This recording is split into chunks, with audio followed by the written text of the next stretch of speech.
Hello and welcome to the first episode of Epic Failure TV1. We have on the line here the Phoenix 69, the Creative One, Justin Two Hello. Fly, and Young City J, and me, the moderator, Tarilla's TV.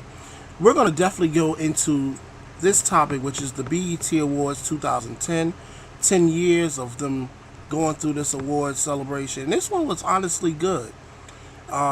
It started off really well with Kanye West. Would y'all all agree? Do y'all have any comments on Kanye West's performance?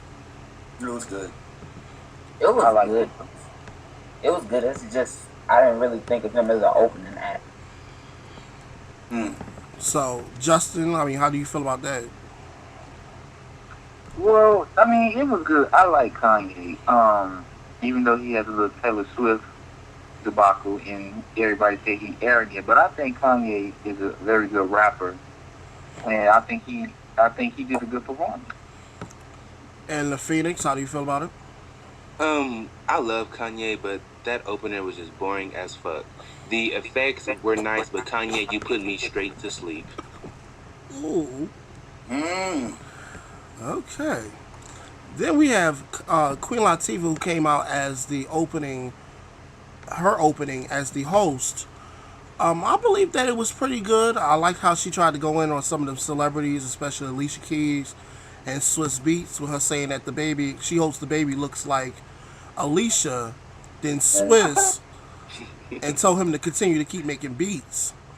But Young City J, how you feel about that? I really enjoyed Queen Latifah as a host, the opening act, because Queen Latifah, she's not going to be ghetto and raunchy. She's a classy lady. She hosted the Oscars, plenty of other award shows, so her caliber of hosting is different than the Monique and everybody else. So for her, I thought she did a great job. She's not a comedian, but she did a great job. Exactly. And how do you feel about that, Creative One? I think Queen Latifah was like a really good host, and she did what she had to do, and she did it while making us laugh at the same time. I thought some of the stuff that she did could have been held back a little bit. Her coming out with the butchness from Set It Off. I thought that was a little not needed. Like, we remember She gave that. me life on that part. She didn't give me low life. She gave me death. But I just think that I think that just was not needed. But moving along, we have a little bit of these awards that I want to get into. Best Female R&B Artist, Alicia Keys, who won that award. How do y'all feel on behalf of her winning that over the say of some of y'all Beyonce stans? How do you feel about that? Is that directed at me? Clearly, Yes, the yes. Phoenix. Clearly. Clearly, I love Alicia, and Alicia deserved that award 100%, because out of all those girls, she was the only one who had a full R&B album, and she was great, and congrats. Congrats on her behalf and her baby that's due anytime soon. Clearly, as she almost had birth on stage on one or two accords. Clearly, can we clearly get into Lil Wayne was not there, but Young Money was definitely represented with Drake winning an award and Nicki Minaj winning an award. Drake winning Best Hip Hop Male. I kind of disagree with that. But Best Female Hip Hop Artist was Nicki Minaj. And the funny thing about when they came out with the Best Female Hip Hop Award category, you notice the debacle that's going around with Nicki Minaj and Lil Kim. You saw how they placed them together one after the other. I thought that was a little creative on BET's behalf. Them two beefing. How Creative One? How do you go into depth with that, please? Well, like with me, Nicki Minaj, she sort of kind of gives me a little bit of Lil Kim, but Lil Kim, she really didn't even do anything this year. So I do think Nicki Minaj sort of kind of really deserved to win the award. Right. Because, who's Rashida? Ooh. Clearly, who is she? She was a good contender, but it was just Nicki Minaj really owned that category, and there wasn't really any competition. Okay. Now let's get into Best Collaboration, which was Jay-Z and Alicia Keys, who won for Empire State of Mind. I clearly believe that was the best collaboration. of this year. Empire State of Mind was an epic song. It was played at Yankee Stadium during when the World Series was played, which was a big, big, big thing for a hip hop artist to play in Yankee Stadium, and the brand new Yankee Stadium at that. Mm-hmm.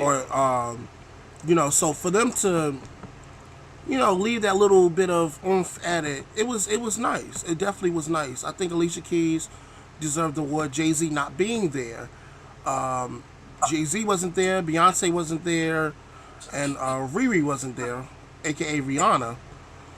But I definitely believe that the Illuminati, as they call themselves, was not definitely there for a specific reason, as Beyonce probably gave birth today.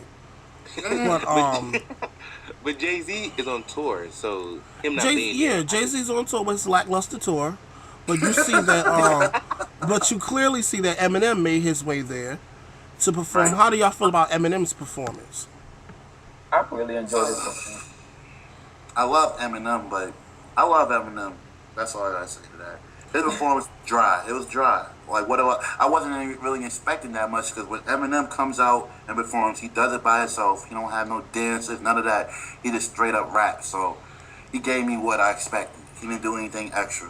Speaking no of high roast, nothing. Exactly. Speaking of performances, there was a lot of performances this year. T.I., for example, gave me no life. He gave me death. When he performed.